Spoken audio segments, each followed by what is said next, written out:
தமிழகம் முழுவதும் மதுக்கடைகளால் மக்கள் அதிகம் பாதிக்கப்படுவதாக மத்திய இணையமைச்சர் எல் முருகன் குற்றம் சாட்டியுள்ளார்.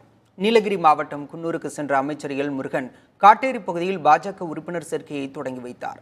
அப்போது தமிழக முதலமைச்சர் மு.க.ஸ்டாலின் துபாய் சென்று முதலீடுகளை ஈர்த்ததாக கூறியதற்கு இன்னும் விடை தெரியவில்லை என விமர்சித்தார். அமெரிக்காவில் தற்போது ஒப்பந்தம் செய்த நிறுவனங்கள் ஏற்கனவே இங்குதான் உள்ளன எனவும் தெரிவித்த எல் முருகன் இது வெறும் கண்துடைப்பு என குறிப்பிட்டார்.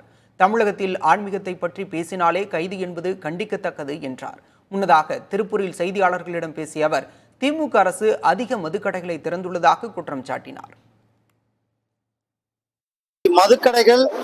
மதுக்கடைகளால் ஏழை மக்கள், சாதாரண மக்கள், அனைத்து தரப்பு மக்களும் இன்றைக்கு பாதிக்கப்பட்டு கொண்டிருக்கிறார்கள். திமுக ஆட்சிக்கு வந்தவுடனே மதுவை ஒழிப்போம்னு சொன்னாங்க. ஆனா அதுக்கு பதிலாக மதுக்கடைகளை குறைப்போம்னு சொன்னாங்க.